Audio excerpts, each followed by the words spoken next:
Bang. Welcome to Source Not Found, a show about the worst versions of your favorite things.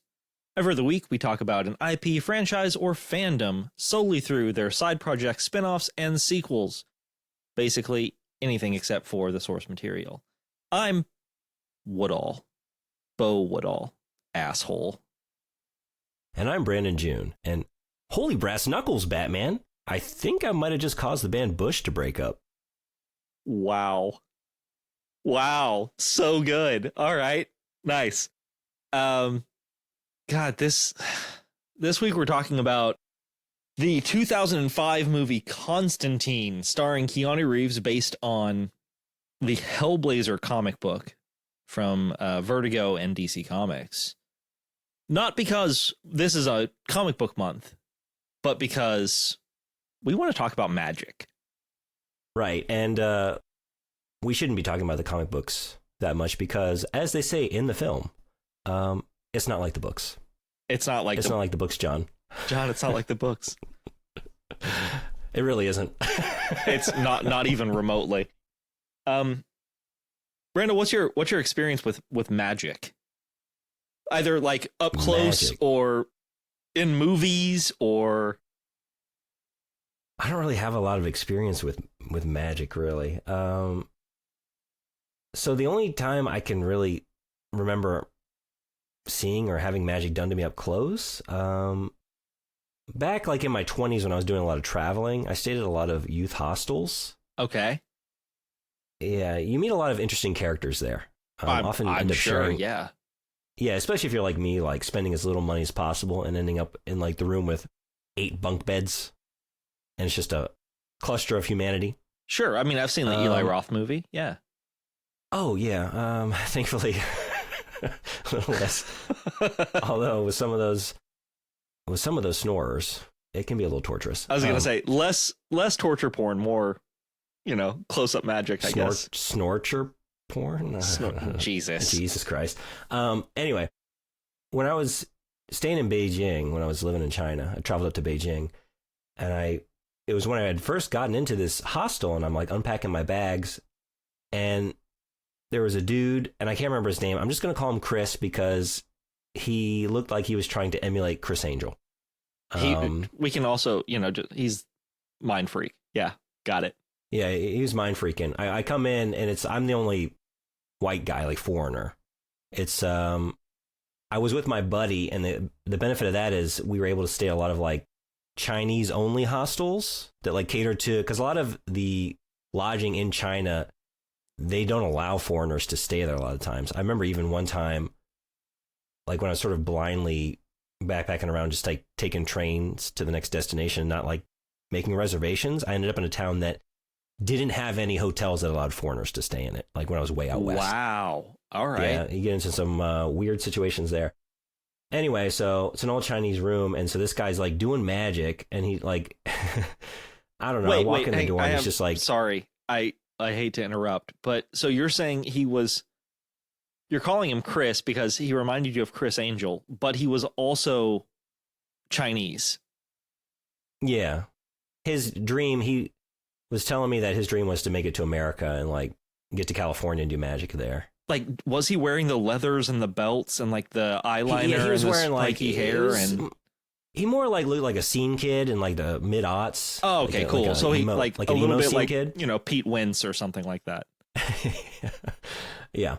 So, but just to walk in the door and see this Chinese youth, like emo youth, and he just looks at me and fans out a deck of cards and says, "Do you like magic?" I do now. It's a funny image to me. Sure. It's not much of a story. Like, he did magic. He at first it was like card tricks and coin stuff and stuff I've seen before. He freak my mind, Chris. Yeah, he did light a cigarette and then make it disappear inside my belly button. Like he like pushed it into my he pushed it into my belly button and it was just gone. And I was like, "How'd you do that?" And then he told me how he did all of his tricks. I'm like, "Buddy, I'm not going to stop you because sure, but I don't think this is what you're supposed to be doing." I love this unknown Chris Angel person. This is so good. It was like one of the funniest crews because I get in there, it's him, and there was another kid named Mau Mau, and we're like, let's all go out together. And we're going out, and it's February in Beijing. It's frigid. And we're going out to these places, and I'm just like with Chris Angel on like one side, and this other guy, Mau Mau, that every time we would stop to take a picture at like a landmark or something, he'd be like, all right, hold on one second. And he would strip off all of his like jackets and sweaters and everything down to his t-shirt before he would take any photos. And then he would put it all back on. It's like heavy snow. And he's just doing the shit every time we take a photo. Jesus. He was a character. Yeah. Like at the end of the trip, he was like, hey, if you're ever in Shanghai again, because I had told him I'd been there for a while. He's like, yeah, that's where I live. Ring me up. And I did. And then he's like, I'm going to take you out to eat. And he's like, look, meet me at this restaurant. And it was like one of my last days in China. And I go to this restaurant and I'm just like, oh shit, what have I just gotten myself into? This is like high class. This is like $100 plus meal in here. Like, I don't know what to order here. Like, this is all out of my budget. Like, I'm on a nothing budget here. And he's like, it's fine. I've got it. I'm on my company credit card. And it's like, when I met you in the hostel, you were like talking about how you were just about to start work at a company. So you're already embezzling. That was quick. No, maybe he's the magician. Yeah. Multiple magicians. This is a rambling ass story. I don't know. I don't have a lot of magic experience. I have experiences with magical people. Yeah, Mau Mau. That's magical individuals. Well, mine's how about you? Mine's a little more conventional, I guess. Much like any bored college student, especially, anyone who watched the occult TV shows that I did, I was very fascinated by close-up magic, like, card tricks, coin tricks, stuff like that. Sleight of hand, mostly. So I bought a couple of books on it and didn't really do anything with that except for a couple of, like, learning how to, like, hide things behind individual fingers, like hiding a coin or hiding cards or something like that. Which was, that's cute. That's fun. But there is a place in Nashville called House of Cards that is underneath the Johnny Cash Museum. And it is a pretty high-end restaurant. It almost is like the speakeasy version of a restaurant. Like, you have to know it's there. And someone leads you down to it, and, there's a dress code and all that jazz, and the food is spectacular. But with the price of your meal also comes a ticket to a magic show after you're finished with your meal. And they have a little theater for a magic show that probably seats maybe 35 to 40 people max. And they get people from like LA's Magic Castle. They get people that used to, go to Vegas and stuff like that to do magic. And there was one instance, obviously based on the price of the food there, we don't go often. It is a Mau Mau level of expenditure for the food. But we went once, and my wife Kaylin was pulled on stage by the magician. My worst nightmare. That's my worst nightmare come to life. She was very excited about it because, as you are aware, and as our listeners will soon be aware, my wife is the most logical, scientifically minded person I've ever met in my life. Like, if there is a loophole in this magic trick to be found, she gonna find it. And she gets up there, and this guy is like, here is a chair, like a normal chair you would find at a restaurant table, like the wooden legs and the whole thing. Probably weighs, 5 to 10 pounds, maybe. And he's like, go ahead and check it over, make sure it's a real chair. And so Kaylin does it. And I'm sitting there with an old fashioned in my hand, like, what the fuck is happening with this chair? And he goes, okay, so we're going to do this now. And all of a sudden, he sends the chair flying around the room. Oh, shit. Like a good 3 to 4 feet ahead over everyone's head. Like 10 feet out past the stage, and it comes back around and lowers. And before it even touches the ground, it's still not above the ground. He's like, yeah, you can touch it. Go ahead. Like, look for things. This is real. And Kaylin sat back down, and she's like, I have no fucking clue how he did that. Wow. I didn't see a wire. I didn't see mirrors. I didn't see anything. What the fuck just happened? And, you know, like, that's when you see shit like that and you're, I don't know, 5-10 feet away from someone doing the tricks, it's very, very impressive.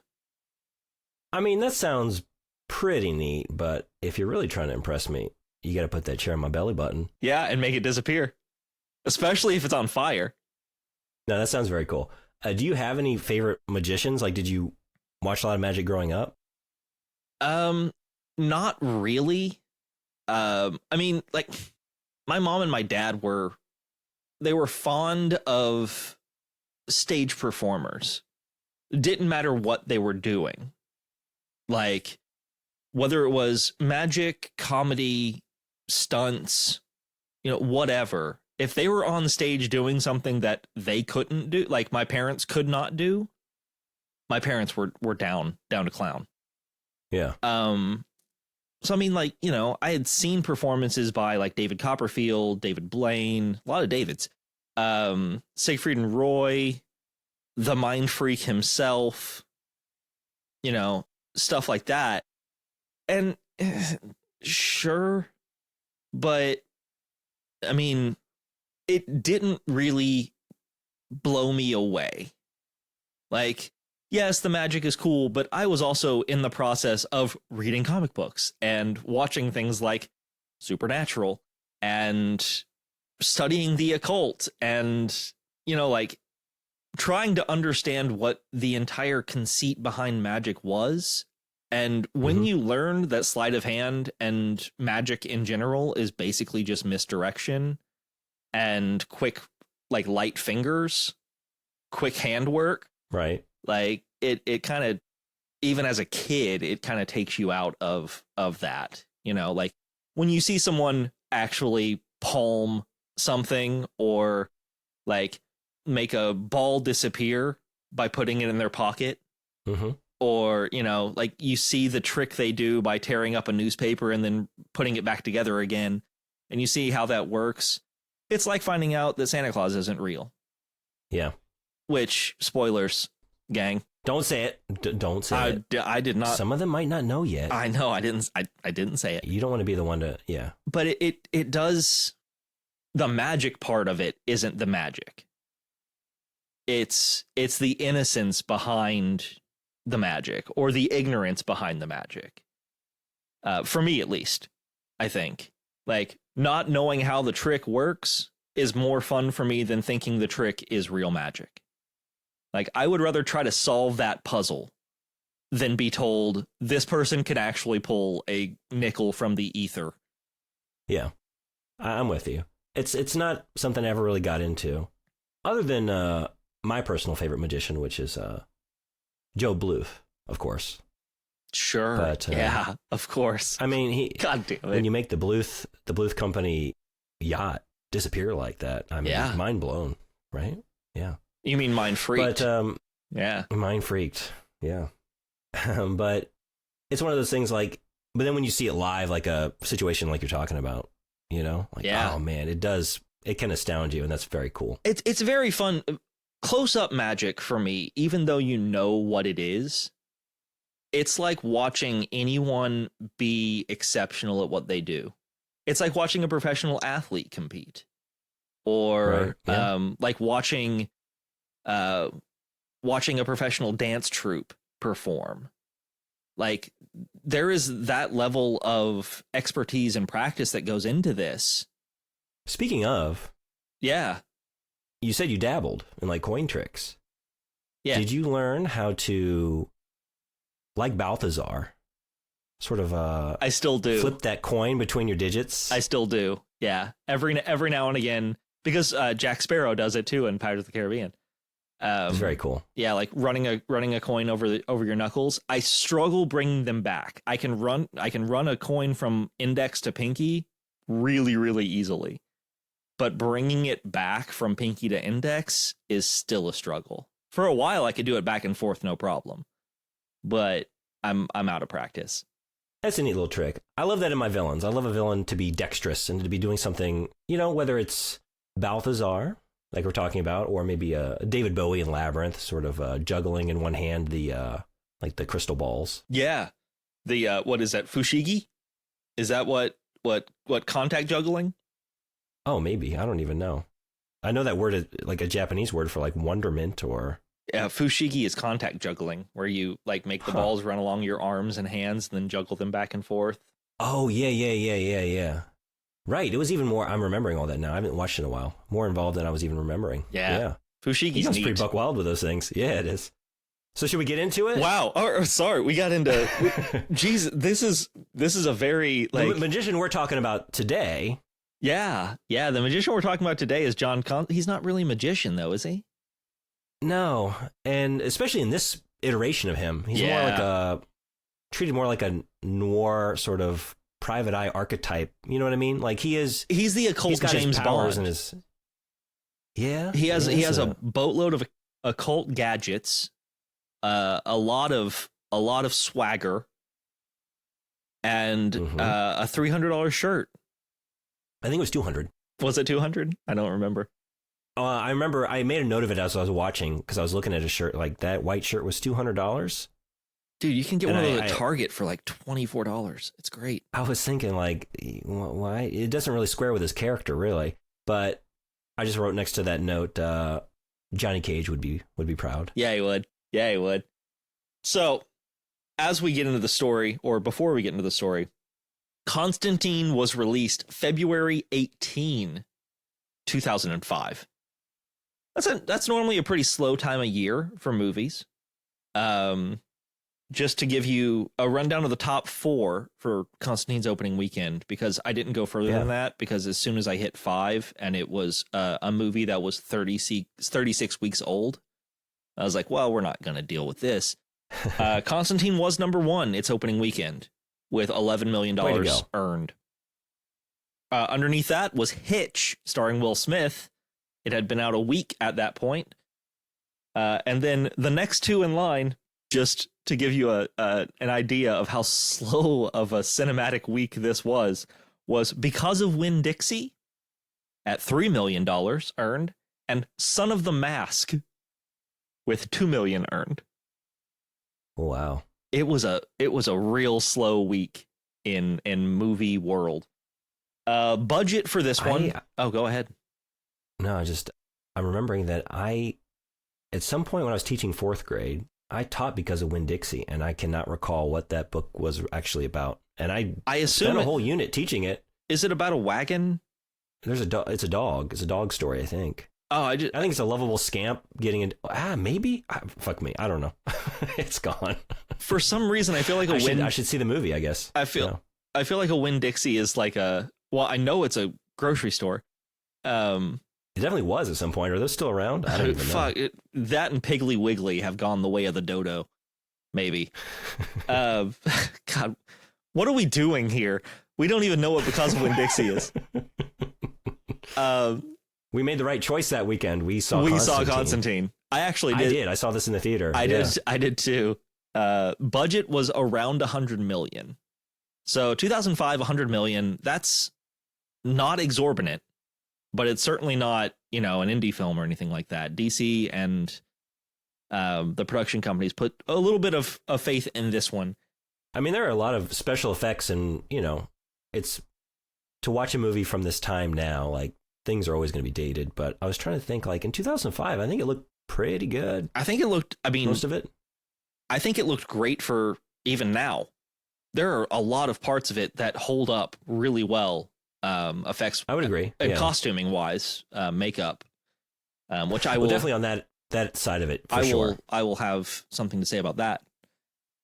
Worldwide gross $230 million, so did a pretty good job.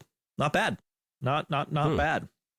Not bad for not really having any broad name recognition, right? Constantine. This isn't a right in terms of like superhero fare. It's a John deep Constantine cut. Is a deep cut, and honestly, they had to rename it early. It was going to be Hellblazer. It was going to be named directly after its comic book counterpart, but Hellboy was pretty recent. Yeah, and it was too close. Yeah, so they canned the name and renamed it Constantine. Back before we were just everything was a multiverse, and we would have welcomed that crossover. They would be in the same movie together. Why not? There would have been a post. Well, I was going to say there would have been a post-credit sequence. There actually is one in this movie, which I don't think I'd ever seen before. I don't remember seeing this in the theater. It was new to me. Yeah, back then we didn't really think to wait around. We hadn't been Marvelized. I had a lot of questions about that post-credit sequence. We'll get to that. Yeah. Funny we should talk about name recognition, though. We're both big comics fans. Yes. Right? Yeah. I've been reading comics since, shout out to my Uncle Danny, gifted me the X-Men, like the relaunch of X-Men as a #1 in, I think, 91 or 92? The Jim Lee. 91, yeah. Big new in it. Okay. Gave me that. And I was just from then on, right? So I was always a Marvel kid. So as a kid, I didn't really discriminate. Like if it was a comic book, I was into it. I didn't care where it came from, but just because X-Men was my shit, I just found myself reading mostly Marvel. So I actually didn't, I think I had bumped into John Constantine maybe a couple times over the years by way of other books, maybe in like crossover stories, but I'd never read Hellblazer. I didn't read Hellblazer till after seeing this movie. So I went in without having anything to compare it against. I just enjoyed it for what it was. And I think that really impacted my original take on the movie. I was the exact opposite. Dangerous Habits was the first graphic novel I think I ever purchased. Oh shit. Because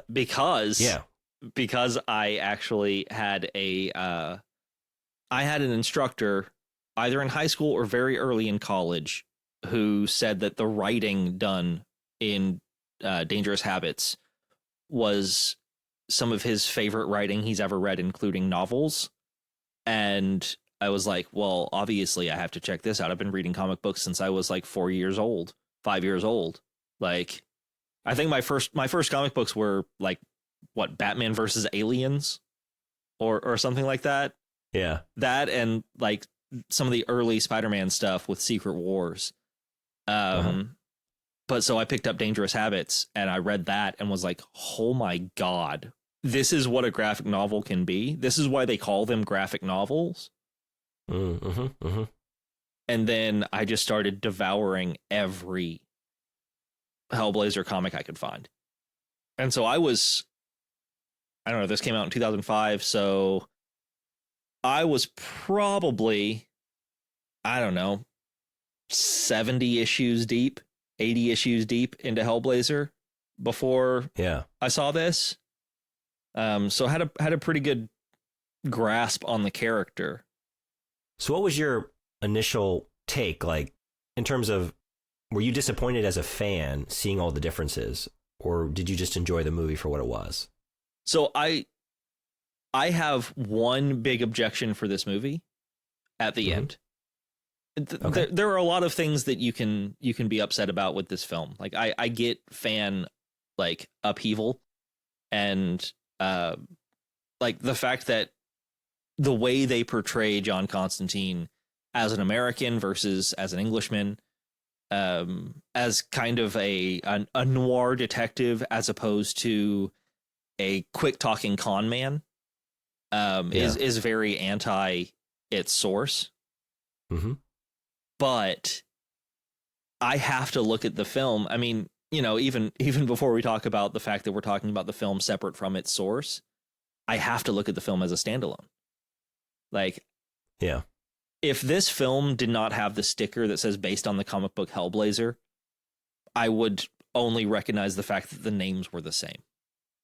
Yeah, right. And I'm good with that.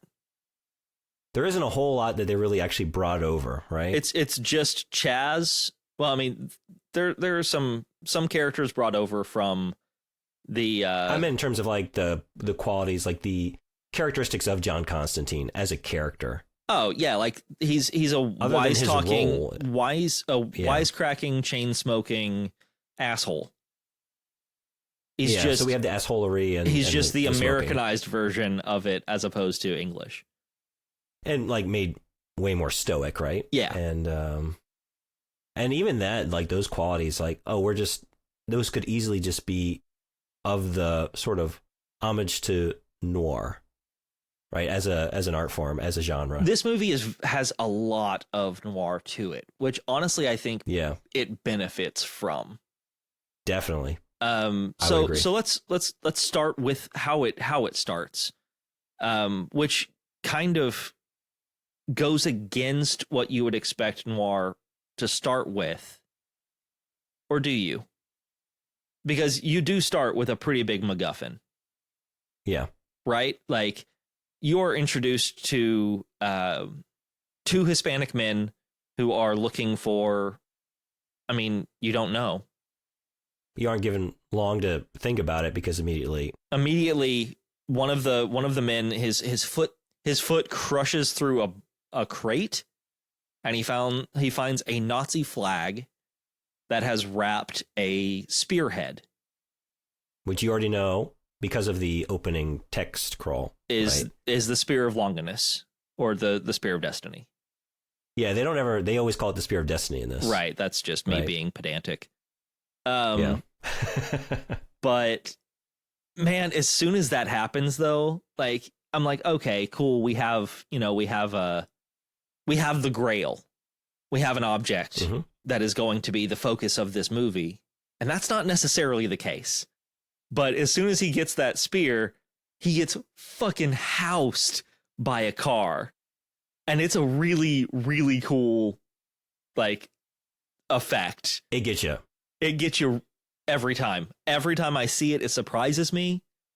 It's there are three big ones in this movie where you're following a character along, and it's such an abrupt, sudden, chaotic something. In this moment, he's walking out on the road and just immediately plowed into by a vehicle, right? Yeah. Later on, Balthazar, like, sort of observing himself in the mirror as it sort of warps in front of him. Yeah. I love that scene. I want to talk about it more in depth when we get to it. The dragon's breath. And then just Constantine just like, bursts through it. And the best one is Angela in the moment when she's like ripped through the walls. Like, right. I'm trying to remember what it's basically like Constantine saying, "What's wrong?" "Oh, I don't know. I just feel," and then just abruptly in the middle of that sentence. It's almost like a weird spider sense moment. Like, like it really, that scene really pulls you into, it provides you more care for that character than you really expect to get. Like, there's a level of confusion and in it, like, not even innocence, but frailty that character has not shown. Like, Angela through the entire film is fucking tough as nails. Angela is Rachel Weisz's character. One of two of them. I'm not even going to call her the love interest because I don't think that's the case. She is cast like, she's a secondary protagonist. In terms of character, yes. You can sort of see the sort of noir conceptual framework at play throughout a lot of this. Just in how a lot of the shots are composed. The final scene on the rooftop, like, we have our PI and the femme fatale in the night, illuminated, going in for. There's that moment of sexual tension. Are they going to kiss? They're sort of halfway in an embrace, and like, there's the illusion of her being the femme fatale. She is not. No. But that makes her character it stands out all the more. Yeah, she's richer for not being the femme fatale, I think. Right. We are getting ahead of ourselves because I think we already kind of letting our cards show a little bit. You know what I mean? In terms of fanning out our magical deck. This movie freaks my mind real good. I'm a big fan. This is great. This is a great film. I loved it when it came out. I didn't have comic books. I didn't have the source material to compare it against. I just enjoyed it for what it was. It hit me then. I hadn't seen it, I don't think, since the theaters. This was my maybe second viewing. Oh, man. After 2 decades almost. And I enjoyed it just as much, maybe more this time. Yeah. Actually. So we leave the Spear of Destiny behind. And we finally get to meet John Constantine coming out of his cab. Not entirely certain what's happening. All we know is he is a smoker. And he is greeted by Hennessy, who seems to be a priest of some sort. You don't know, but all he does say is, "John, I think I found you a good one. Or I found you something." Also, the subtext of having the alcoholic priest named Hennessy. Yeah. Well, there's something with that, actually. A pretty big thing with that one that they pulled from. Okay. Fuck it. I've got plenty of trivia for later. Hennessy is actually based on 3 separate characters from the comics. Got it. Rick the Vic, who was a vicar, Header, who was an addict, and I think his name was Mac. This is from my dome. This is off the dome. This is not a note that I wrote down. So like they pulled 3 of Constantine's friends from the comic and just turned them into Hennessy. Which is why he's both a priest and an addict and a little bit of a psychokinetic. There's a lot going on with him. Yeah. And I love the choice of having this very complex peripheral character that, I mean, all of these peripheral characters, these sort of fleeting allies along the way in John's journey. Papa Midnight, but they're man. so rich that even in just a singular scene or two, they capture your imagination. And we get to see an example of possession and what Constantine does. He is in this movie, he is referred to as an exorcist. That he is not a magician. He is not a wizard or warlock or whatever. He is consistently referred to as exorcist. And I wonder, you said 230 million worldwide gross, right? Yeah. This scene, I mean, I wonder if this is really contributing to that. Like we said, not a household name, John Constantine, but 2005, I was looking because I kind of remember this being the case. It was like satanic fever there for a while in the mid-aughts. Yeah. We had The Exorcist, the beginning, in 2004. We had The Exorcism of Emily Rose, also in 2005. Yeah. We had Dominion, the prequel to The Exorcist, the second prequel to The Exorcist, also in 2005. We had that Omen remake in 2006. Just in the mid-aughts there, we were really looking for some good devil stuff, huh? But yeah, that entire scene of him like using the sunlight with different. It reminded me of fucking Benji from the Mummy, just trying every religious fucking token, to see which one the demon like reacts to. And we actually get to see a really, really cool example of how great some of the effects are in this. Not the demon itself, but the demon within the girl. Like we get to see the weird like churning of skin, like the demon within like a her xenomorph about to burst out of the man. It's really uncomfortable. Like it's really impressive. I think most of the effects in this movie hit for me until you see creatures sort of head on. They get around it because a lot of the demons are missing the top half of their head, and so they are sufficiently monstrous without falling into that sort of uncanny valley. Some of them aren't as good, but there is one effect in this scene that doesn't work for me, and he's basically having trouble. I know exactly what you're about to say, I think. Out. So they put the mirror up over top of the girl, and he's got everyone else and like the family and the neighbors sort of like hoisting it up, holding it aloft as he's performing the ritual. And he says, Raiders of the Lost Ark style, whatever you do, don't look at it. One of the men does, and he immediately like ages 40 years. Not just ages, but he's also like trying to get spiders off of him or something. Like he's like swatting at his head like he's being bitten by fire ants. But the effect of him getting old, it's like it basically is not anything in his face. It's just his hair, and it reminds me of that scene in the Santa Claus where like Tim Allen keeps like trying to dye himself. He shaves and it grows right back, and like the whole thing. Yeah, it just turns back into Santa in the mirror. It's like I couldn't not see that. But then, it was a little goofy. But then as soon as that happens, you have the line, "Smile, you vain prick," and it's just like, I'm in. Like I'm in, and like the mirror gets stuck, and there's a problem with that. Like you just turn it a little bit, and it'll slide through that window. Yeah, they're trying to heave it out through the windows, and it's got these like nubs on the frame. Feet. And it's got just feet. Like brute forcing. Yeah, just like like putting all he has into getting this thing out. Like, buddy, just turn it, tilt it like 20 degrees, angle it a little bit, and you'll be fine. And I was just thinking about that as like an introduction to this character. Like, oh, he's a cool badass. He smokes cigarettes. He doesn't give a fuck. But he's not that smart, is he? Yeah. Yeah. And see, that is, that is something that is Constantine, above all else, is normally, if not the smartest man in the room, the most cunning. Normally.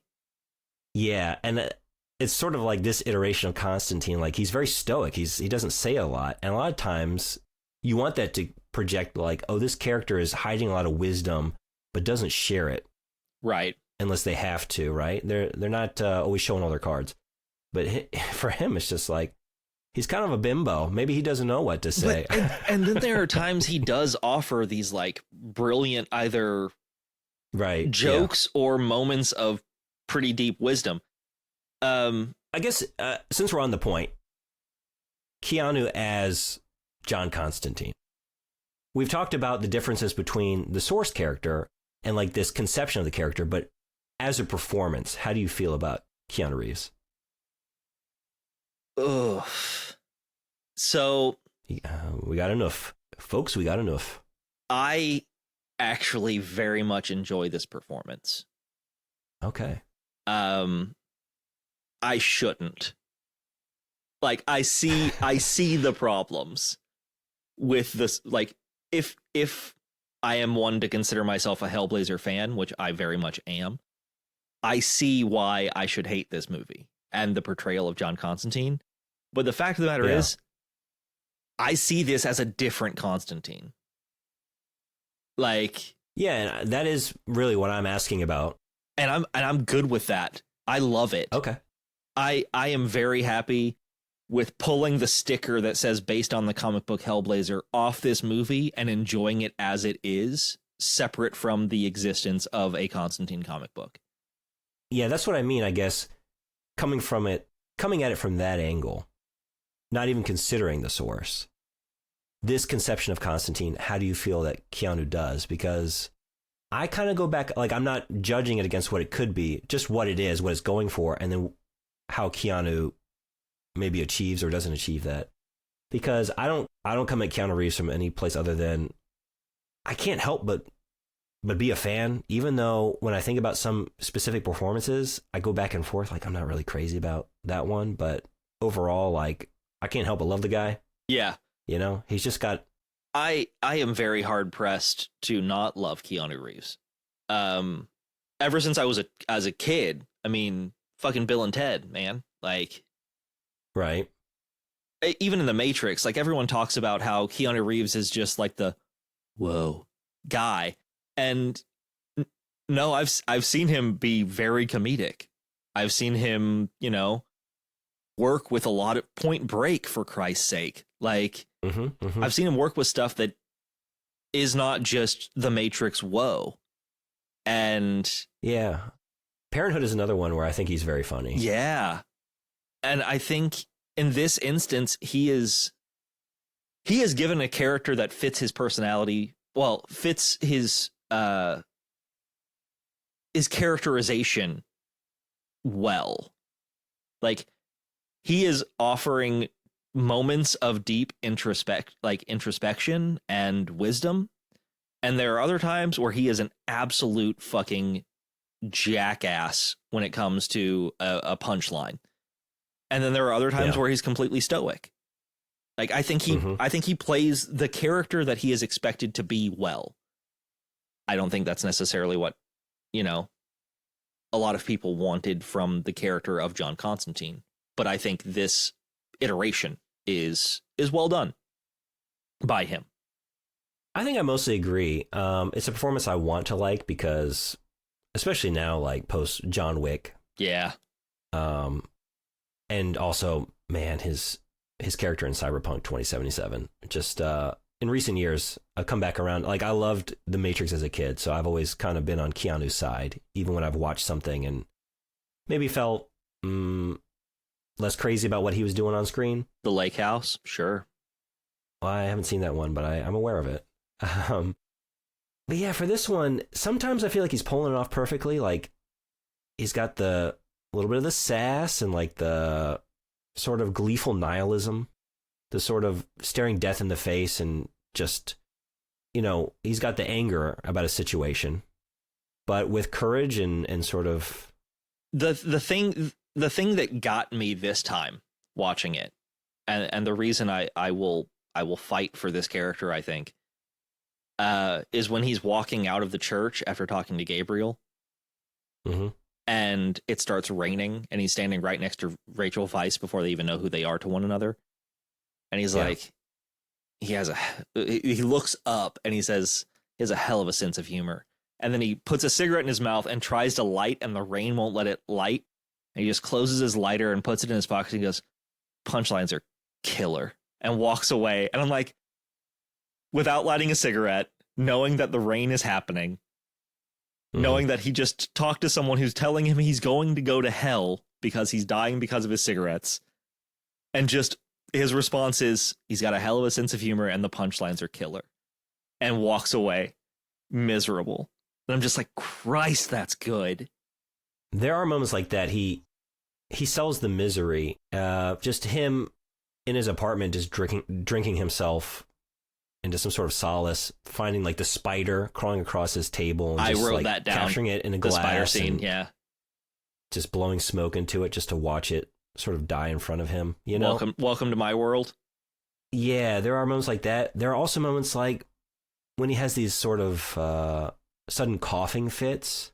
Yeah. Where to me it reads like, oh, this is man acting like having coughing fit. Right. Yeah. This isn't character having coughing fit. There are just a couple things that he doesn't sell, in my mind. Sure. Like Keanu, I feel like as much as I am a fan of him, he has limitations, and sometimes he is wooden, and sometimes less stoic and more just, I don't know, like almost android trying to approximate human behavior, like at certain times. Right. It reads more like that to me. It's not constant, and I think overall I enjoy the performance, but there are some moments in there where I kind of wondered, like, could this movie be better with another lead? I don't know who it would be, but maybe you have some thoughts on that you want to share. I may indeed. Okay. But let's try to work through the story before, like, I mean, we're obviously. Yeah, let's keep rolling here. What this story is, there are basically three plot lines that intersect. You've got the Spear of Destiny that we've seen with Manuel, who finds it in what seems to be Mexico. We've got Rachel Weisz's character, Angela, whose sister has killed herself, thrown herself off of a mental asylum or mental health facility. In a very well shot, affecting scene, like the camera rough shot from below, like within the pool, and seeing her descend. Yeah. That whole scene is very, very well shot and well done. Yes. Her sister has killed herself, and so Angela is struggling with the idea that her very devoutly Catholic sister would commit a mortal sin, and is questioning that. And then her being a detective, and she is a detective. And come to find out, she's not just a detective. She's also a detective who is able to know where the bad guys are pretty regularly.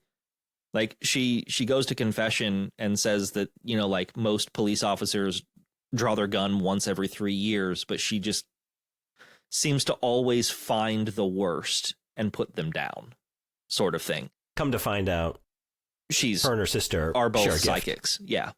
Yeah. And the third plot line is Constantine's plot line. Constantine is dying. Again. Constantine attempted to kill himself as a child because he could see the other side of the world, and no one was listening to him. And when he did try to kill himself, he succeeded and went to hell. They saved him. He was legally dead for 2 minutes.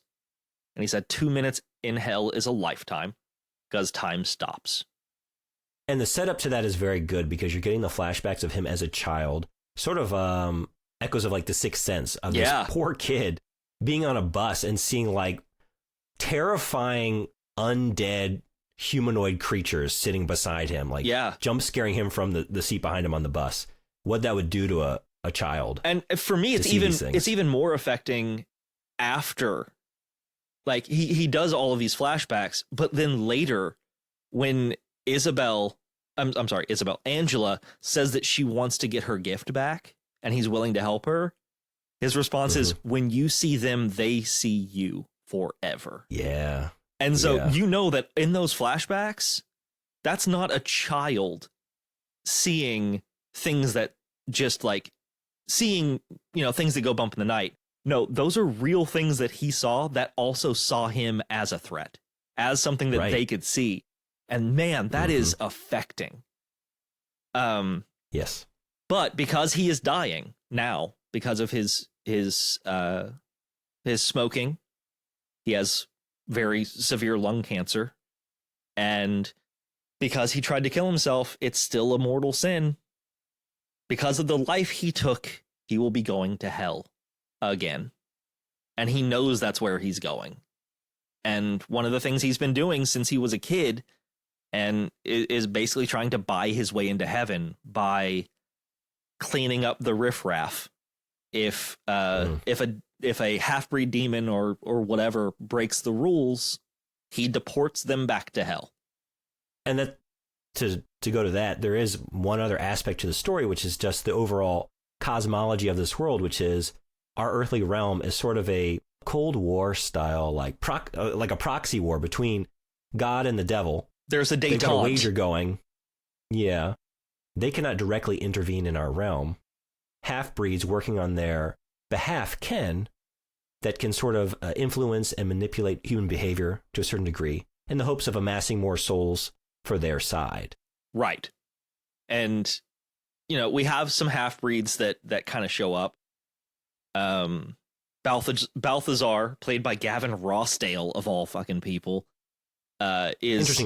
Interesting choice. Is a demonic half-breed who basically is our main antagonist. Well, one of our main antagonists. And yes, do we think that Gabriel is a half-breed? Because I don't. I was going to ask you this about how we should interpret Gabriel. The fact that I want to say they, because Tilda Swinton's doing sort of a David Bowie, an androgynous performance, right? When you mentioned David Bowie in Labyrinth a second ago about the juggling, I was like, oh, good. We're on the same page. Tilda Swinton is amazing in this. Tilda Swinton is rocking it hard. She's doing great. One of the standout performances in this movie. To call your Archangel Gabriel seems to be signaling something, right? Yes. Just based on what we know about that name, about that character. Are we supposed to take this as the Gabriel? That is my expectation.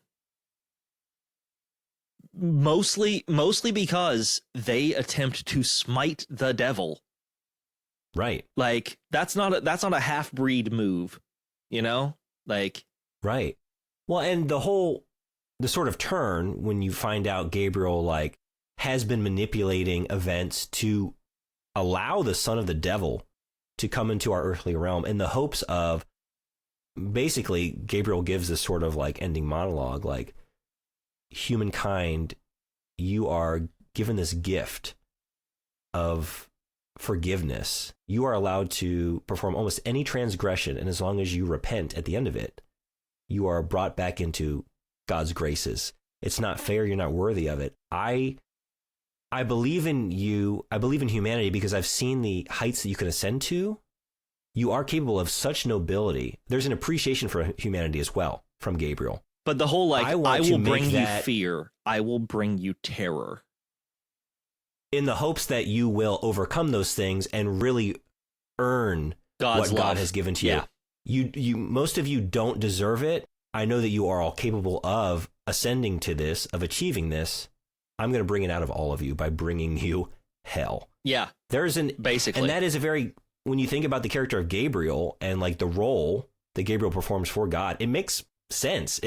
I love in fiction, whether it's a movie, a comic book, a novel, whatever. I love when angels are assholes because it makes perfect sense to me. Mm-hmm. Especially when it's not because we've seen this before, jealous angels.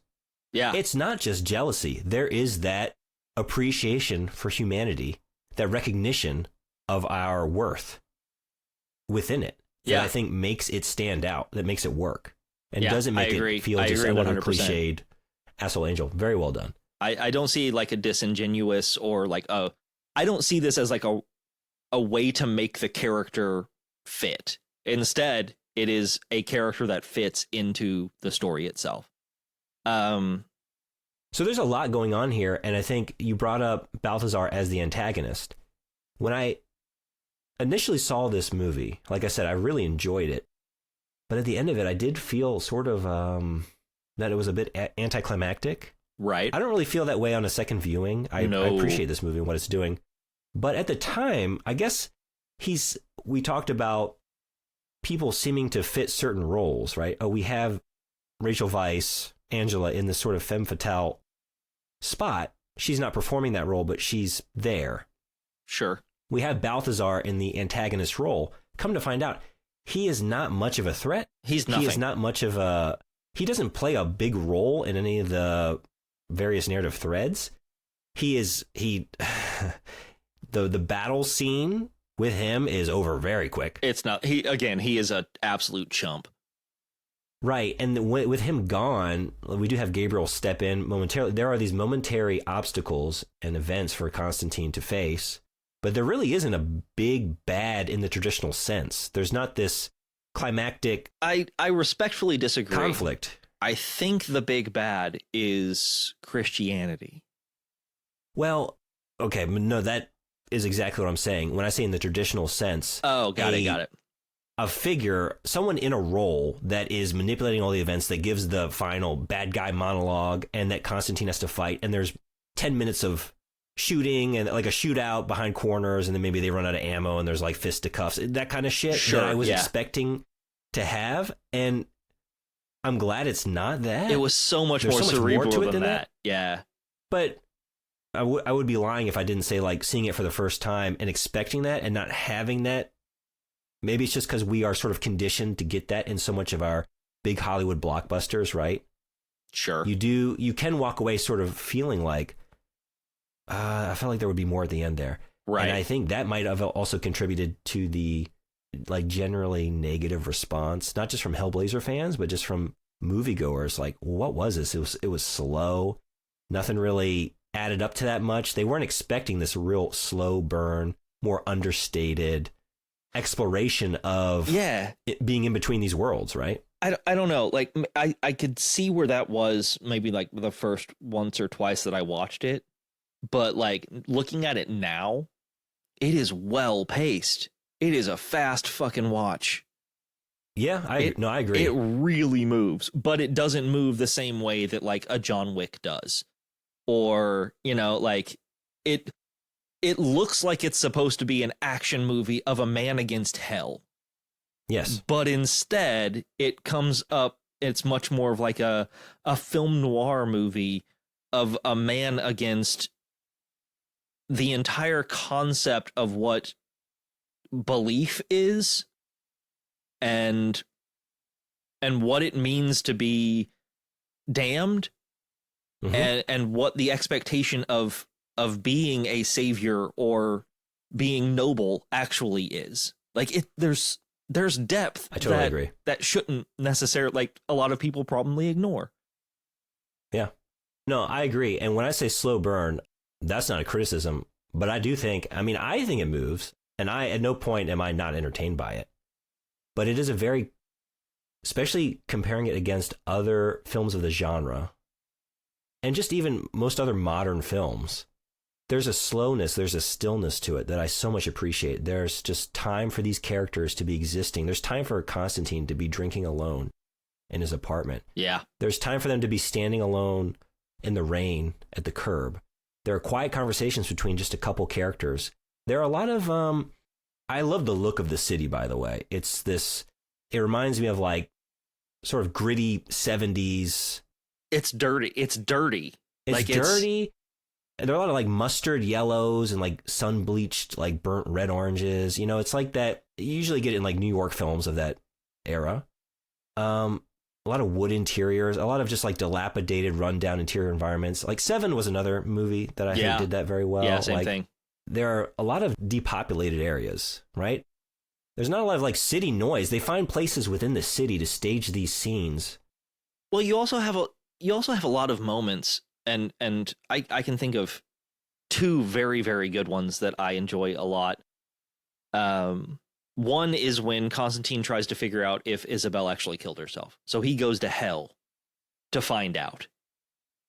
And it is like a 45-minute 45-second segment of scenes of stillness before he goes to hell, of him like staring into the eyes of the cat, the door closing, like Angela closing the door slowly and her hair kind of like floating like she's underwater.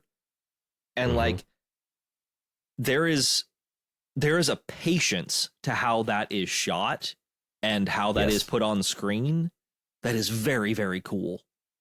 And the other one is when Isabel wants to get, or Isabel, I fucking keep calling her that, when Angela wants to get her psychic visions back, and she gets in the bathtub and John's like, okay, take a deep breath. And she's like, well, how long do I have to be under there? And he's like, as long as it takes. And she takes a deep breath, and man, it doesn't seem... You wait with her. You wait with her. And you look at her through the water at John, and he is just holding her under the water. And like, there's a few moments where it pans out above the bathtub and she's like tapping her fingers on the side of the bathtub, waiting for something to happen. And you're waiting with her. Like, and you see that sort of moment, like where even the music drops away. Yeah. You're waiting as a viewer, like, oh, she's going to lapse into, we're going to see something happen here. And then it doesn't happen. And you see her sort of recognize, like, hey, nothing's happening. When does this start? It's so good. That scene is so incredibly well shot. Yeah. Then she starts to drown and you realize, like, oh, John's holding her down. He's going to drown her in this tub. And she's like flailing and. Yeah. And then unlike when we see John go to hell, we don't get to see her go to hell. We just see the effect of it. Like the bathtub exploding and she's steaming and super hot. They communicated by way of, you get that drop out of the tap. Yeah. And it sort of pauses in midair to show you that, like, and they do this a few times. Time has different stopped. Clever ways to show you that time has stopped. And just like, I love that. Like, don't spoon feed the viewers here. Like, we don't need a whole, minute and a half sequence of her going back through the beginning of Terminator 2 Judgment Day, like, you know what I mean? Like, nuclear. I just watched this movie today, and as we're talking about it, I want to watch it again. Like, yeah, there are some scenes that are just that fucking cool. There are, like, it's a 2-hour watch. It took me about 3 hours to watch it because I kept having to make notes, and then I didn't want to take my eyes away from the screen at any moment. Anytime I had to, like, write something down, like, oh my God, let me go ahead and rewind that a little bit, because I just want to watch it. It really is. I'm with you. Okay. I want to watch it again already. I really want to get to what I think is the standout of this entire film. We're jumping around a little bit just to, like, follow the thread here. We haven't really missed anything. We, like, you mentioned the cat scene, like, John is basically going into hell to confirm that Isabel did kill herself. Isabel did kill herself. Find out that she did, brings back her medical bracelet. Love the scene. I love that scene. Like, you see him assembling everything, like getting the tub for his feet to go into the water. And like, do you have a cat? And he's sitting with the cat on his lap, and you just get that, it seems like interminable, just never ending close up on the face of the cat as he's like staring into the eyes. You're staring into the eyes of this cat as a viewer. Yeah. And you see, like, and it's Angela kind of leaving the apartment, like, what the fuck is this guy doing to my cat? And and the cat just sort of turns and meows. And yeah. It's a very funny moment. And so we find out that Isabel did, in fact, commit suicide. She is in hell. And then we find out basically how all three of these plot lines come together. The kid who found the Spear of Destiny has been basically possessed by the devil's son, Mammon. Mm-hmm. Mammon wants to take over Earth. He wants to bring hell on Earth, and to do so, he needs a powerful psychic and the help of God. Yes. So going to LA. We have the powerful psychic being Angela. We have the help of God, which is basically the blood of God. We found out from Balthazar is on that spear. Is on the spear. And which, do we mention, like, for those who don't know, the spear that stabbed Jesus? Right. The spear of destiny, or the spear of Longinus, is the spear that stabbed Jesus in the side during the crucifixion.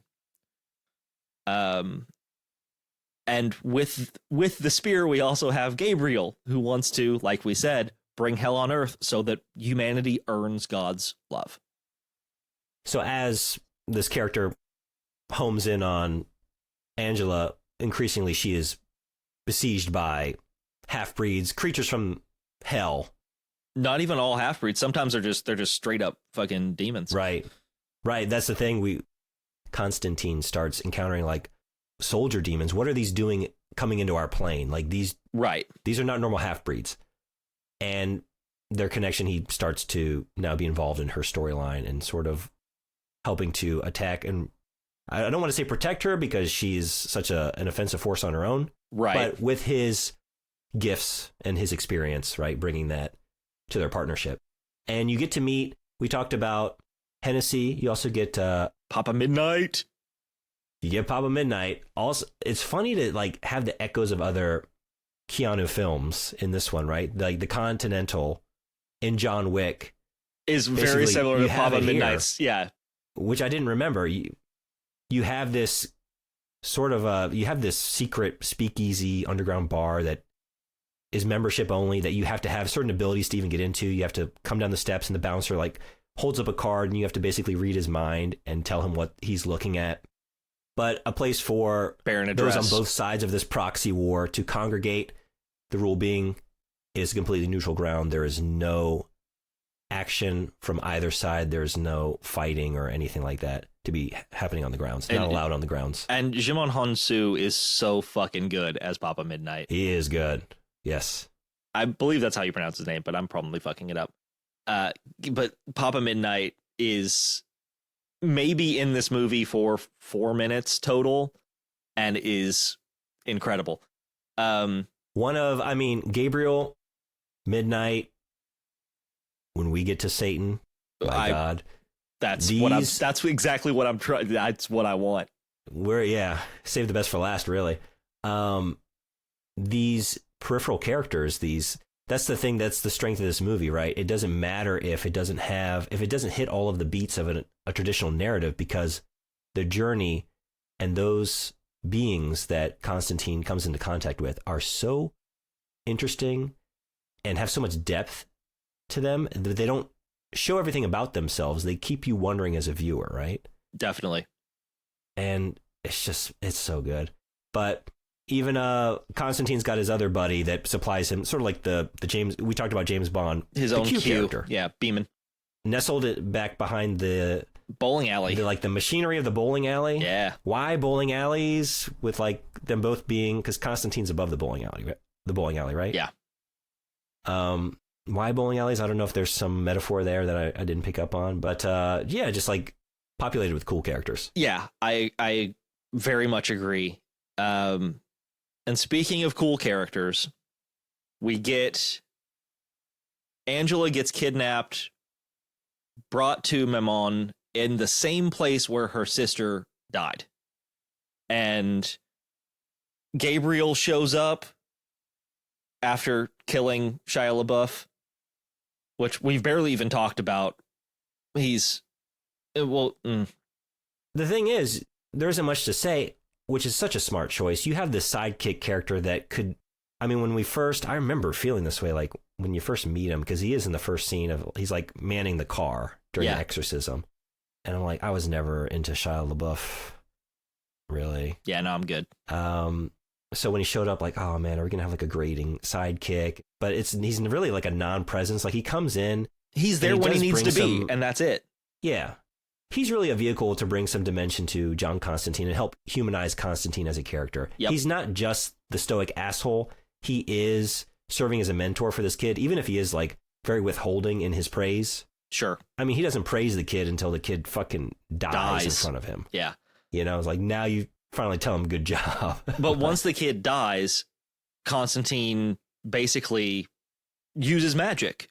Finally. Yeah. Which just to say, the choice to have his sidekick come in on this final battle with him, and you think, okay, you kind of see where this is going, and the kid immediately eats shit, just gets slammed up and down. Hardcore murked, yeah. Into the ceiling and the floor, and is just dead. His last lines being, "It's not like the books, John." Yeah. That's rough. That was rough stuff. One of, again, just the movie managing to surprise you, make you think you know what you're going to get, exactly what you're going to get in a certain scene or from a certain character, and no, you don't. Nope, you don't. So John uses magic, and basically the person who killed Chaz was Gabriel. Gabriel is there to do, as we discussed, bring hell on Earth. And John tries to stop Gabriel, and instead gets launched across the entire fucking floor of this facility, and doors close, and John has no recourse except to, as we have heard a couple of times in the movie, John's soul is the only one that Lucifer himself would come up to collect. So John slits his own wrists and waits, and we wait with him. And that is the third version of the scenes that I talked about. That is just, it seems almost interminable. Waiting, yes, for you're like, okay, either the world's gonna end, John's gonna die, or something else is gonna happen. But fuck, man, it is really getting on me. I need to know. And you're literally looking at his wristwatch as it slows down, watching time go by. Yeah. For part of it. You are waiting.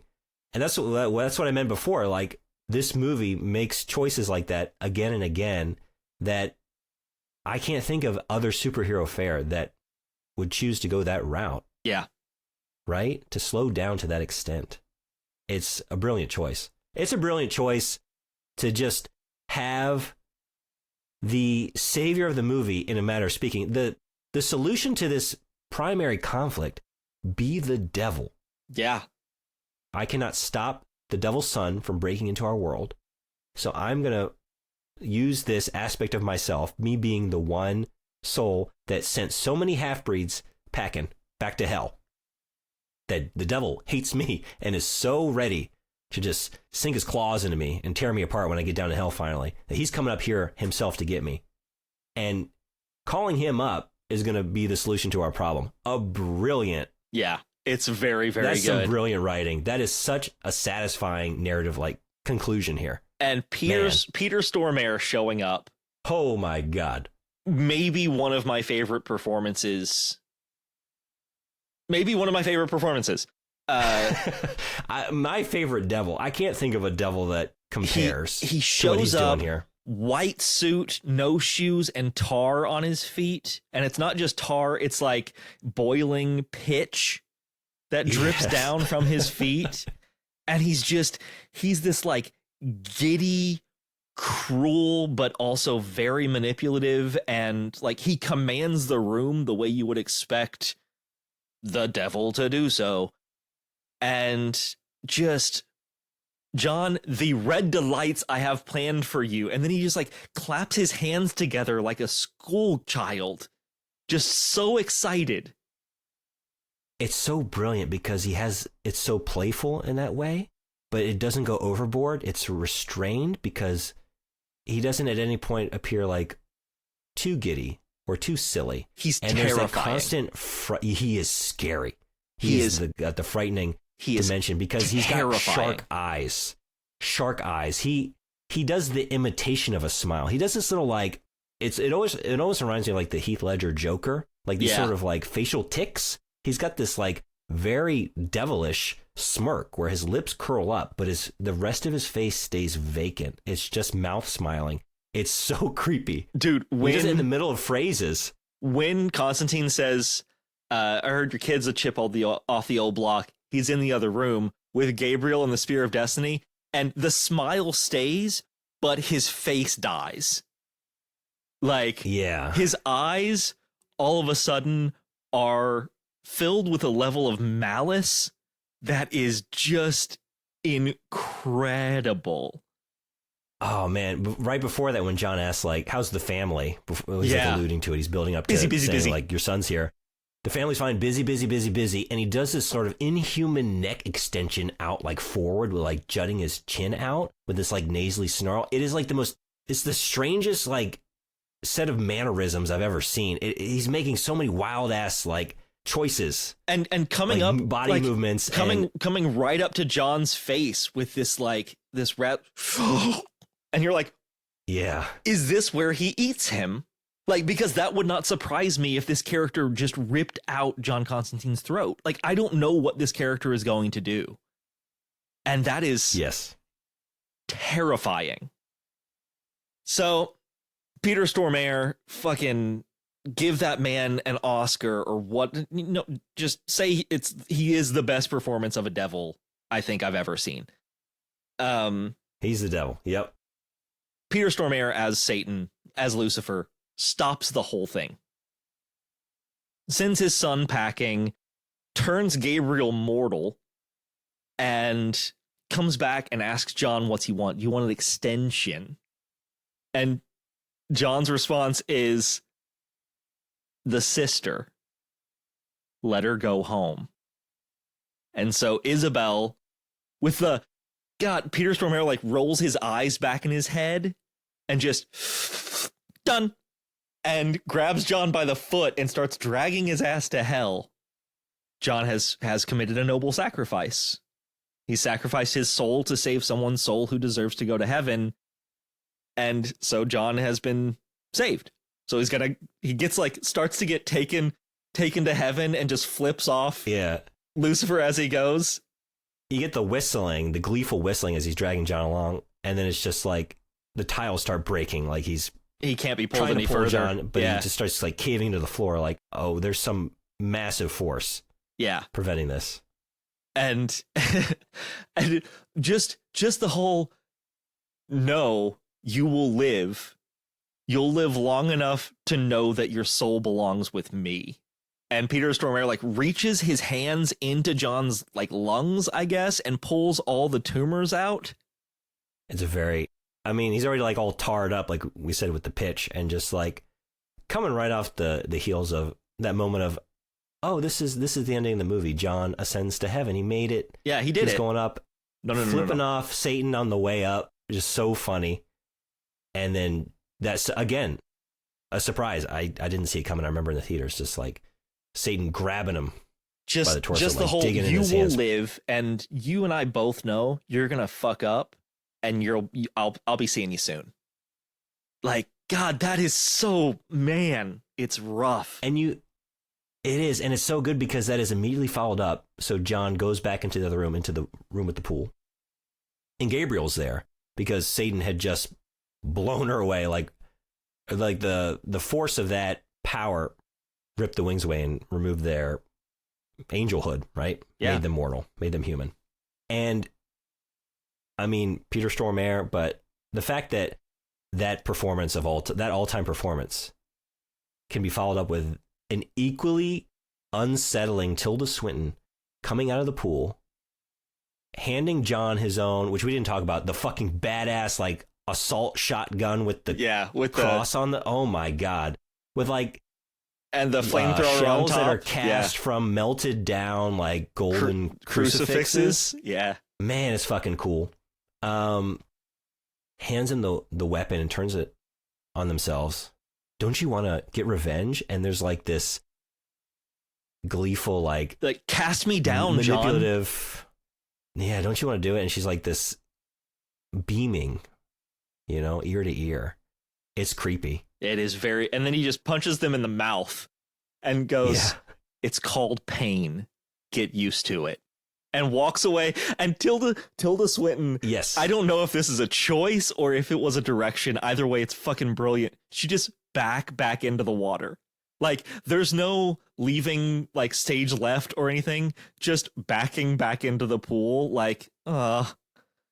Right before that, though, you get the close up with just like the open mouth, like, complete shock and sort of disorientation. What just happened to me? What is this? So good. To actually be punched in the face and feel the sensation of pain. But just to have John immediately confronted by that temptation to take a life, and a life that he would be justified in taking, and that had betrayed God, right? Yeah.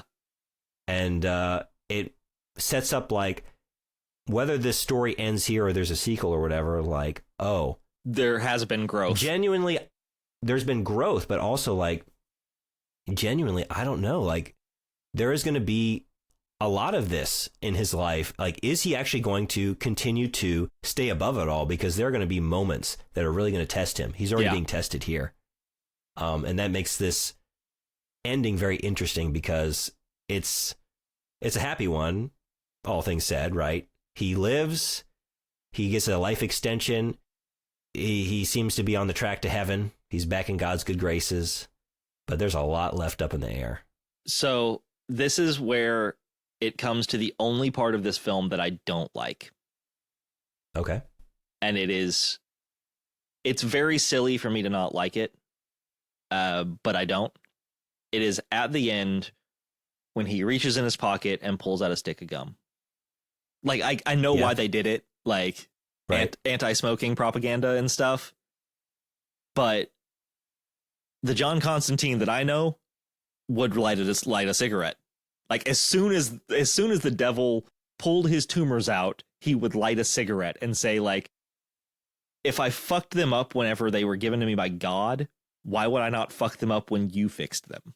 Sort of thing. Like, yes. Like, you've given me a gift, and why would I not shit on that gift?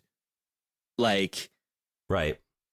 I wanted to see that, because that is the only moment in this movie that made me think of the comics. It's a good point, and it comes on the heels of, I mentioned it before, that just phenomenal last interaction between John and Angela on the rooftop.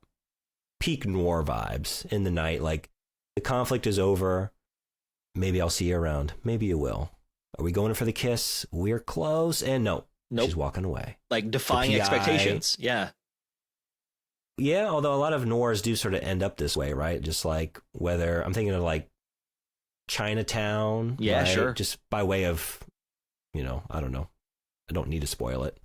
A lot of times the PI ends up alone, and other characters don't come along with him to the end. Sure. You know what I mean? Yeah. And to have that, and then to just wrap it up so neatly with the gum, I agree. It's too much. It's silly.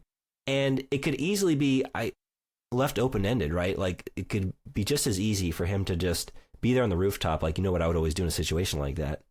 Maybe reach in, pull out his soft pack of cigarettes, and just be looking at it. It could even, I would have loved that. It would have been great. Like, now what? What does he do with this? This is the next level of temptation, because this is such a core part of his identity. He's been smoking 30 cigarettes a day since he was 15 or whatever it was. Right. Is he going to so quickly cast aside the second chance he's been given in the favor of this vice? Because I was a smoker. No, you don't just give that up. Just stop. And it could be like, maybe that's where they go with it, or they intend to go with it, or that's what we're supposed to make of it. Like, he's going to give it a go. He's going to pop in the stick of gum, and then, the next day, I gotta have a couple. Yeah. I gotta have a pack of smokes. It's not doing it for me. I don't know, but to leave that open ended would have been a much smarter, more satisfying choice. I would agree. If that would have happened, I don't know if I would be able to find something to genuinely bitch about when it comes to this film. Yeah, I guess we've had good things to say. I don't really have many complaints. I talked about some aspects of Keanu's performance not really doing it for me. Some of the creatures, it really is like that era where I don't tend to like CG monsters in like horror movies. And this isn't a horror film, although it's such a weird mix of things, right? It's like noir, horror, superhero, comic book. You know what I mean? Yeah. It's doing a lot, but it's, this director, Francis Lawrence went on to do I Am Legend, and my primary problem with that film is I think the creatures look fucking dumb.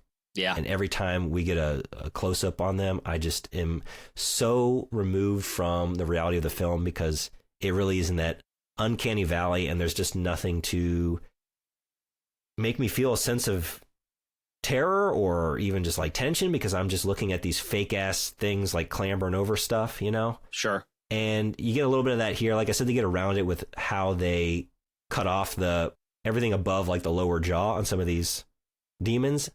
But the bugs didn't really work for me, like the bug demon out in the streets. That wasn't one. There are a couple of those, but overall, I don't really have any negative things to say about this movie. I loved the ride. Yeah, it's such a good time. It is such a good time, in fact, that I want to spend a little more time with it. If you wouldn't mind joining me in my favorite corner. Let me, I'm going to pull up a chair, maybe the chair, get myself a little tub of water, and I'm going to get a cat. Yeah, I'm going to stab that water with a light bulb that is lit somehow. All right. And electrocute the fuck out of you. It's going to be a really good time. Buckle up. Here we go.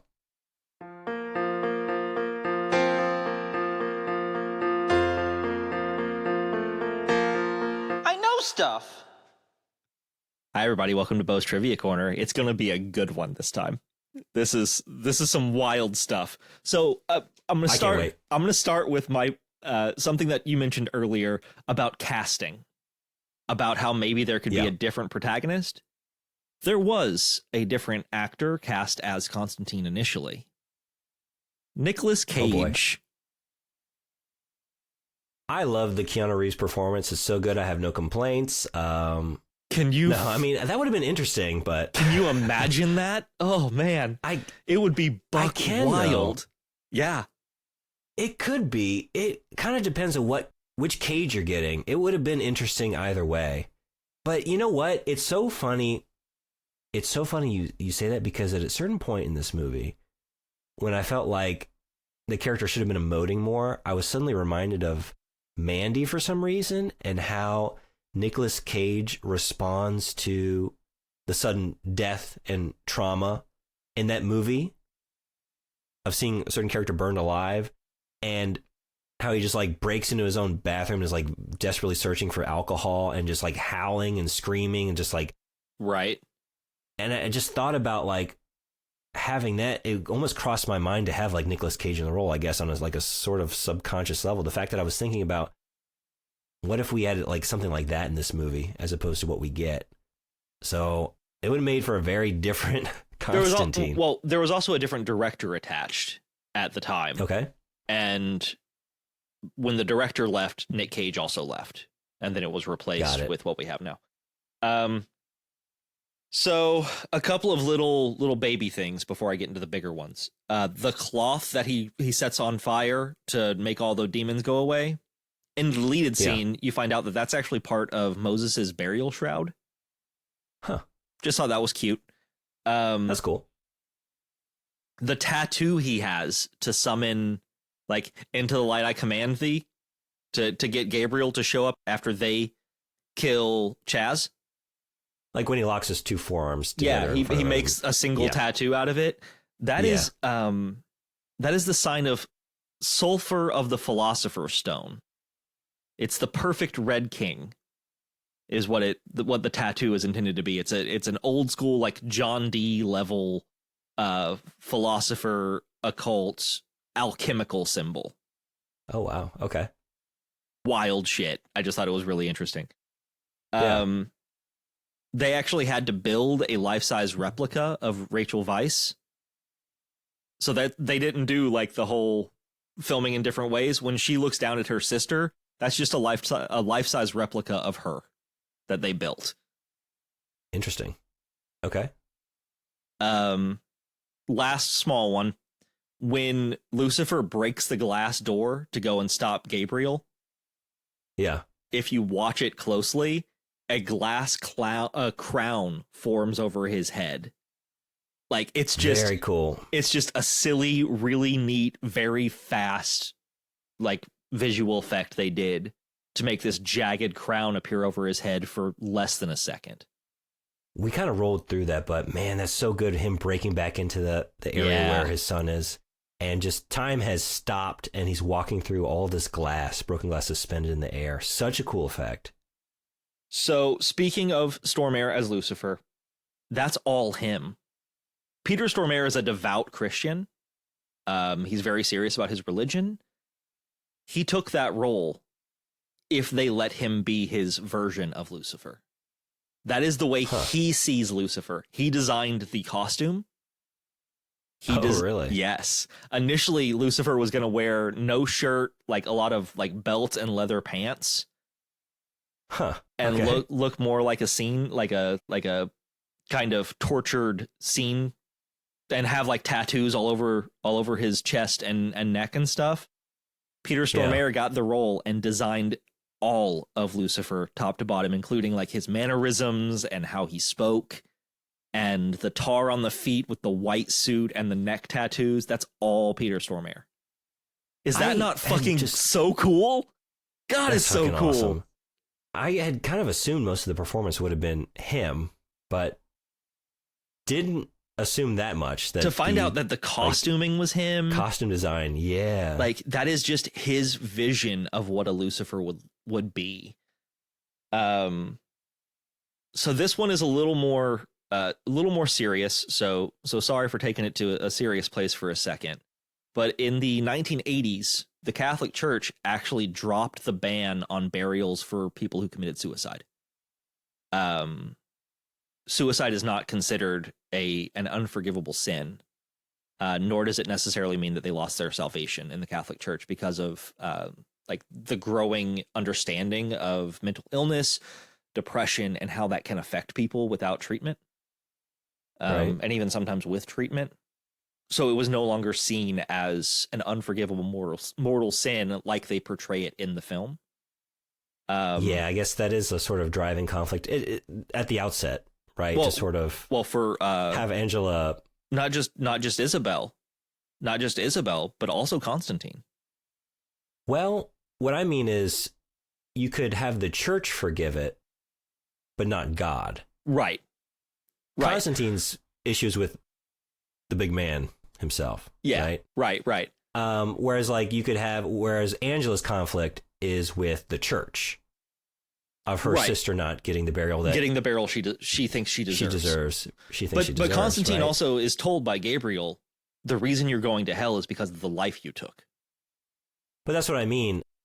You're saying that the church reformed its thinking. Right. But that I could have one without the other, right? We could have God sort of maintaining this stance and the church lightening up on it. Right. And seeing things a different way. For me, I don't have a problem with the story doing what it did, knowing this now, because I did not know this until I did research on the film and just stumbled upon this trivia from the 1980s. But it does introduce an interesting way to look at Constantine's relationship with what a church is, not just necessarily the capital T Roman Catholic Church, versus Angela and Isabel's relationship with the church. I don't know. It's interesting. It introduces a depth there that I didn't expect this movie to give me. Two more things. One of them will lead into something that you'll be, I believe, supplying us with some fun stuff. But first, the look of hell in this movie is very... I was going to say, it's the beginning of Terminator 2 Judgment Day. It's very funny you mentioned that. It is very, very specific. Yeah. The director, cinematographer, and writers all looked at footage of nuclear weapons. Like the fallout of nuclear weapons and how they affected like metropolitan areas. So basically that's what hell is fallout, is the direct result of a weapon of mass destruction, is what they were looking at. It doesn't even seem like the fallout. It seems like being in the moment of blast almost, or like just after the blast, everything is on fire, like like blowing wildly in the wind, like palm trees ablaze. I think I actually misspoke a little bit. They basically designed Hell based on footage of nuclear test blasts. Oh, okay. So not just the fallout, but the blasts themselves. Mm-hmm. Which, man, that's rough. That's really, I mean, it's neat the way they do it and the way they see it, but it also kind of sucks because that's like a real thing that is real. Yeah, it was a pretty good conception of Hell. It's not like it gets the job done for me. Yeah. And yeah, lastly, Ebert's not a fan. I did read the Ebert review actually after watching it. Yeah, apparently he's not a fan of this film. It's on like his list of worst movies, which fuck off. Like, is it because I think he gave it like 1.5 stars, right? Right, something is like that. Really that. his work? Because he gives like, I feel like he's given out half stars plenty of times. He has, yeah. It wasn't a good review, and I don't mean that just in terms of he didn't give it a good rating. I did not think it was a well-written review. He didn't really. He kept talking about like March of the Penguins or some shit. He brings up Penguins like twice in the midst of the review, and I'm just like, maybe he just got really confused because Constantine wears a black and white suit through the entire film, and he's just like, "Oh, it's fucking Penguin." Well, you ever read something from someone, and it reads less like they actually see that there's a connection here to be made, or like an observation. It's less about like it coming from a place of this is the correct association to make, and more that this just happened to be what they read this morning or saw yesterday, and it's fresh in their mind, and that's why the brain is connecting these things. There's really no reason to bring it up otherwise. And I think like, oh, you just went and saw a movie about penguins and you're talking about that, and he's not really talking about much of the substance of the movie. He is usually pretty dismissive about this genre in particular. I mean, you can hear it. It's really interesting anytime, you look at anyone who has a public voice, whether it's in writing or podcasting or music or whatever, like you can notice different vocal tics or written tics based on what they listen to that day. Or, like I know that I say weird shit based on the different day, like. Oh, as the individual, as the guy who edits our show, I am very familiar with vocal tics. Yeah, I'm sure. Yeah, I've been living with vocal tics for a few months now. I have quite a few. I'm sure we both do, my man. Yeah. Yeah.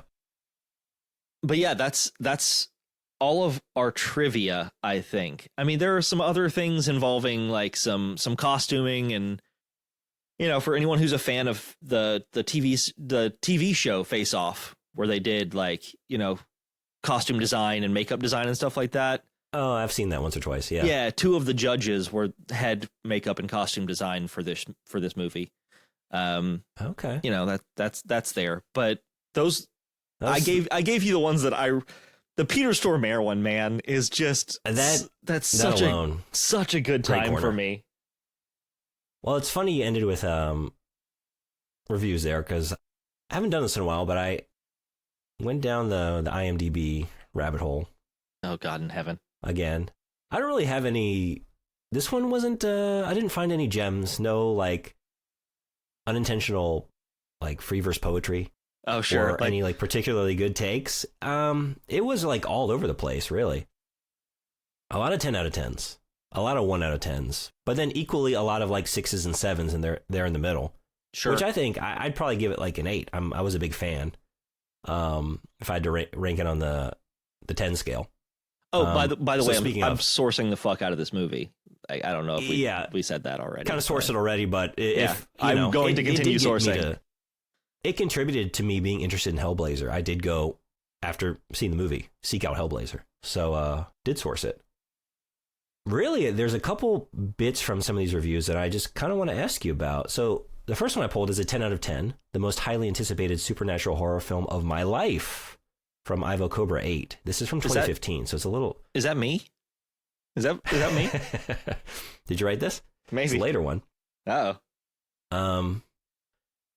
Just it's mostly praise, and it was nice to read that.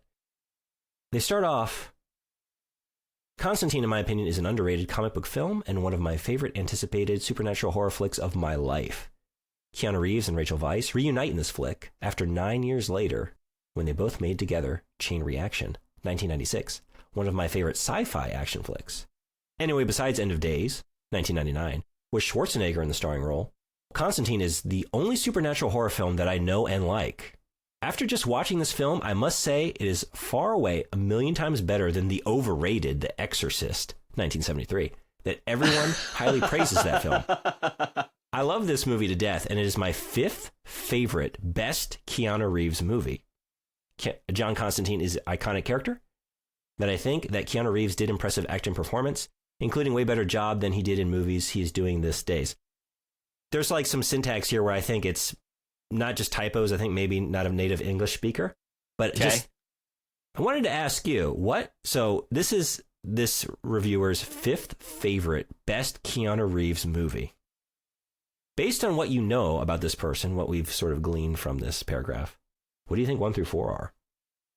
Well, I know Chain Reaction is in there. Right. I know that for a fact. So we have 3 spots left. Now, 2015, we are post John Wick. I think so. Both John Wick 1 and 2 would have been out at this point, right? Because I feel like these days, if you had a fan of Keanu Reeves list favorite films, John Wick's got to be in there, right? You would think so, and The Matrix probably as well.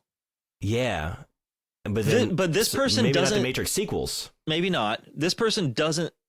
To me, doesn't sound like they're a big fan of Bill and Ted.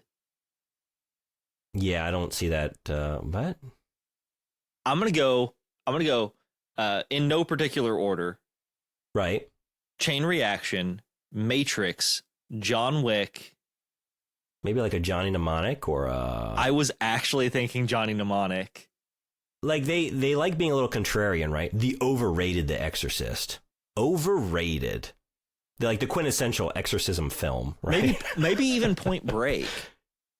Yeah, I can see that. Maybe. I feel like there would be a John Wick in there, though. John Wick would probably be in there. I mean, they talk about both horror action as well as sci-fi action. They're loving some action, so I'm guessing John Wick is in that group. Yeah, but I think I mostly agree with your list. So that was, like I said, I don't have any crazy sort of wild takes to share. I just like the idea of my 5th best favorite Keanu Reeves film. I couldn't help but pull that because just the phrase "my 5th best favorite." Yeah. I don't think I have a 5th best.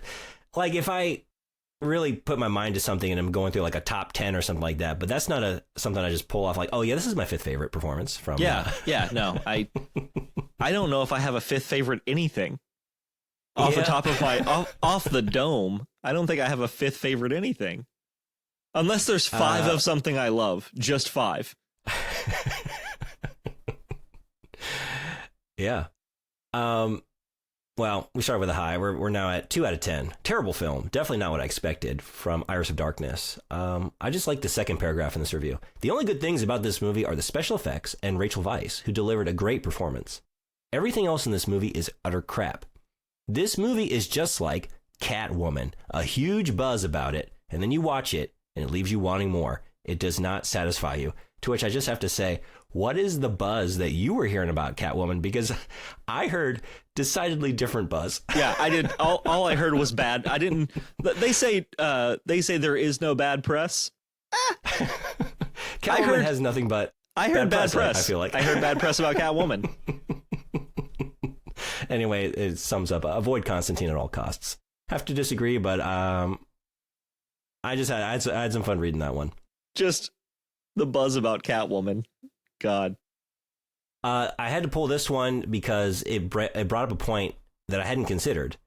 This is a 1 out of 10, one of the worst films ever. I'm just going to highlight the one. They had a list of issues with the plot holes and the contradictions within the plot, and I think that is mostly what they're bitching about. Okay. The movie is full of contradictions. If heaven and hell can't enter Earth, why does Lucifer just walk in when Constantine dies? Why doesn't John just get the last rites if that would send even a demon to heaven?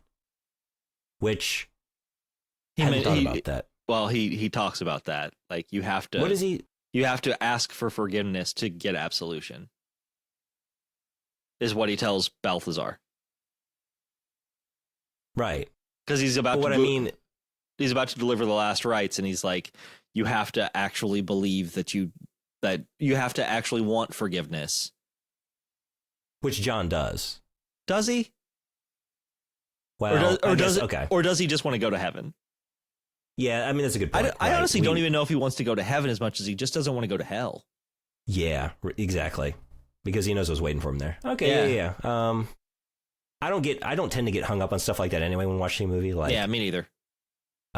It's not like a sort of, like the logic of it all. Like, as long as the characters make sense and the narrative makes sense on like broad levels. Right? Yeah, if I'm invested, and I can look past stuff like that. The complaint about Lucifer also doesn't necessarily make sense to me, because heaven and hell aren't supposed to directly influence the world, like the human realm or whatever. So he's just coming up to collect a dead man. And then when he does actually interfere, it's only because the interference has already occurred. Who wrote that review? That one was Michael Hyde on March 3rd, 2005. Michael Hyde. Hi, how you doing? I don't know if you're listening to this podcast, but if you are, you just got lawyered, my man. I got you, son. Nailed all of your complaints. Also, if you are listening, thank you for listening. We really appreciate it. Yeah, no point. I'm not trying to what do I want to say? These are fun to read. I'm not trying to belittle or what I want to say. Like, make fun of anyone, really. I like reading different opinions. I like wild. Oh, definitely. Takes, yeah. Right? Yeah. This one, I felt so bad for this reviewer. Oh, no. because I didn't have these issues watching it. They were really having a rough go with this one. 4 out of 10. This is from MLD and TN. Maybe Mild in Tennessee. Maybe it's a neighbor of yours. It's my wife. Well, no, we've established your wife has no issues sorting out the logic of this one. That's true. This reviewer had a tough go trying to figure this one out. This was written February 21st, 2006, so pretty soon after the movie came out. About halfway through the movie, I started to get confused. I still don't know what the Spear of Destiny had to do with anything, besides at the end when Angela almost gets stabbed with it. What was with the Mexican guy who found it? It was like he became possessed. Sorry. I saw the look on your face. Oh, so good. It was like he became possessed after finding it and then going to LA. But why was he possessed and by who? Was it Satan? I don't know. And I didn't get Gavin Rossdale's character. Who was he supposed to be? First, I thought he was the son of Satan, but he bites the dust halfway through. What was he trying to do? And what was with Gabriella? I thought she was an angel since she had wings, but she is seen at the same place as Balthazar and is trying to kill Angela? Then the part where Constantine holds Angela underwater in the tub made no sense. I get the near-death experience part, but how did he know she would go to hell and not heaven? And why did he have to hold a cat when he sent himself to hell to look for Angela's sister? And how did Satan suddenly show up at the end? I could go on and on with more plot holes, but I guess since this was based on a comic, a ton of info got left out. And if you have never heard of the comic like me, the characters and what they do don't make a lot of sense. Final verdict, I thought it was too confusing, so I don't recommend it.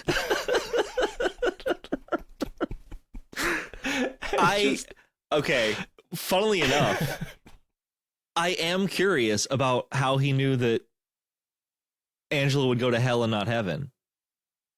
Yeah, that was actually good. That one gave me pause. That's a good point. Well, we know she killed people, but she also constantly goes to confession and asks for forgiveness. So that was one genuine question in just a massive. Oh, my poor friend here. Those were all answered. Hey, clearly. Mild. I really that was one that's not bad. Good job, Mild. And speaking of interesting questions and things that I don't necessarily understand, and Mild in Tennessee most certainly doesn't understand, if you know something we don't, email us at sourcenotfoundpod@gmail.com or check us out through any of our social networks and check out our Patreon at Source Not Found Podcast. We do a lot of fun stuff over on the Patreon. We get exclusive episodes once a month. There's a newsletter. There's a Discord server. You get to decide how you want the direction of the show to go. If there's like an IP you want us to cover, stuff like that. It gets wet and wild over there. Brando, what are you? How's Twitch going? So we've been going on some various explorations so far this year, right? Going through like Deus Ex series. Did our Alone in the Dark exploration. So as usual, in between sort of playing deep dives, just a bunch of random stuff. Some of it that we might be doing on main feed shows or even like a Patreon coming up. So as usual, doing the tease. Come on by and see what's next. Twitch.tv/LegionBug. Just a whole bunch of grab bag of fun retro games and possibly a real bad one in there, huh? We just love games. We love playing games and, sometimes, often, flying by the seat of my pants. Because there's just so much stuff out there to get acquainted with. Or to revisit, right? Right. I mean, we revisited this, and it was a really good time. Yeah, worth a revisit, for sure. Guys, thank you so much for listening, as always. And don't forget to check your toilets for Freddy Krueger, and watch out for any of those white vans with clowns in them. And don't stay smoking. Cigarettes are bad for you, kids.